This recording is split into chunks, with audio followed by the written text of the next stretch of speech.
ये कहानी है 1938 की। कैरली नाम के एक आदमी की हंगेरियन आर्मी में, और वो उस कंट्री का बेस्ट पिस्टल शूटर था।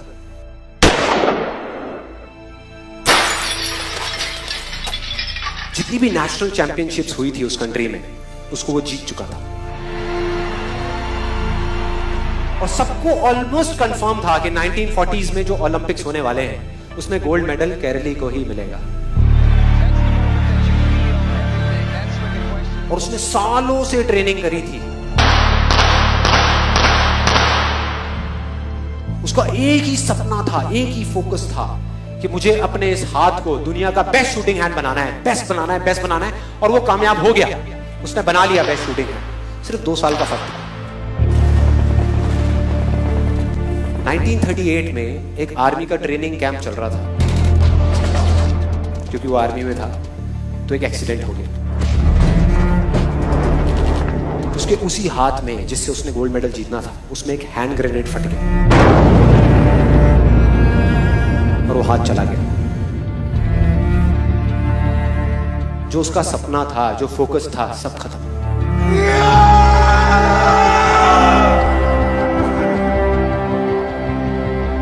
उसके पास 2 रास्ते थे। एक तो ये कि वो बाकी की पूरी जिंदगी रोता रहे और कहीं जा करके छुप जाए, या अपना जो गोल था जिस पे उसने फोकस किया हुआ था उसको पकड़ करके रखे। तो उसने फोकस किया उस पे नहीं जो चला गया था, जो उसके पास नहीं था। उसने फोकस किया उस पे जो उसके पास था।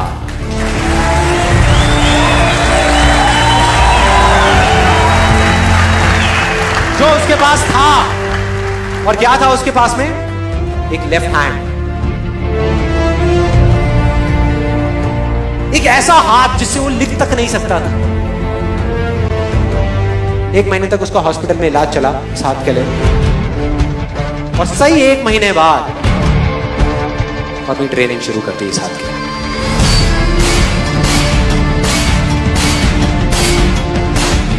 ट्रेनिंग के 1 साल बाद, मतलब कि 1939 में वो वापस आया। नेशनल चैंपियनशिप्स हो रही थी वहीं पे हंगरी में, और बाकी भी बहुत सारे पिस्टल शूटर्स थे वहां पर। उन्होंने जा करके उसको कांग्रेचुलेट किया। कहा कि यार देखो, ये होता है जज्बा, ये होती है स्पोर्ट्समैन स्पिरिट, कि इतना सब कुछ होने के बाद भी तुम यहां पर आए हो हमको देखने के लिए और हमारा हौसला बढ़ाने के लिए। किसी को नहीं पता था कि वो 1 साल से अपनी ट्रेनिंग कर रहा था लेफ्ट हैंड की। और उसने जवाब दिया, मैं यहां पर तुम्हारा हौसला बढ़ाने नहीं आया, तुम्हारे साथ कॉम्पीट करने आया हूं, तुमसे लड़ने आया हूं, तैयार हो जाओ। और कंपटीशन हुआ। बाकी सब वहां पर जितने भी लोग थे वो कॉम्पीट कर रहे थे अपने बेस्ट हैंड से। ये कॉम्पीट कर रहा था अपने ओनली हैंड से। ओनली हैंड से। कौन जीता? The man with the only hand, Kairali जीत गया। लेकिन वो यहां नहीं रुका। उसका गोल क्लियर था कि मुझे इस हाथ को इस कंट्री का नहीं, इस पूरी दुनिया का बेस्ट शूटिंग हैंड बनाना है। उसने अपना सारा फोकस उठा करके डाला 1940 पे, जब ओलंपिक्स होने वाले थे। लेकिन 1940s के ओलंपिक्स कैंसिल हो गए वर्ल्ड वॉर की वजह से। हाँ।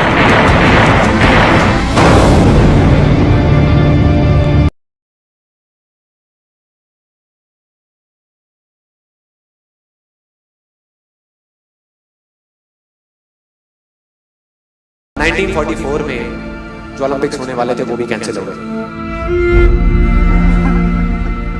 वर्ल्ड वॉर की वजह से। फिर से कैंसिल।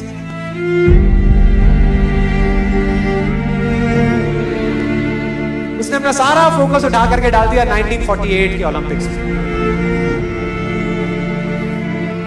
1938 में उसकी एज थी 28 साल। 1948 में उसकी एज हो चुकी थी 38 इयर्स। और जो यंगर जो प्लेयर्स आते हैं निकल करके, उनसे कॉम्पीट करना मुश्किल होता चला जाता है। लेकिन मुश्किल नाम का ये वर्ड था ही नहीं उसकी डिक्शनरी में।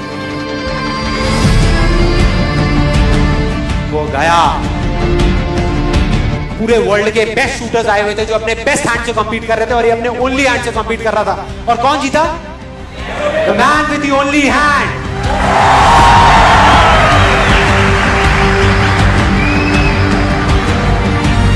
लेकिन वो तब भी नहीं रुका। 1952 ओलंपिक्स, दोबारा कॉम्पीट किया उसने,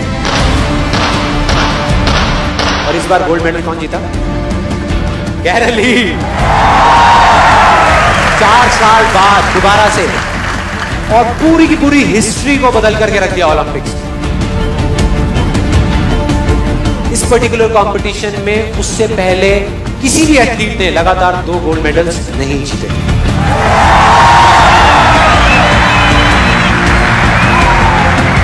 अब किसी भी लूजर के पास चले जाओ, उसके पास लिस्ट होगी बहानों की कि मैं इस वजह से फेल हुआ अपनी लाइफ में, इस वजह से मैं कुछ नहीं कर पाया। बहुत लंबी लिस्ट है।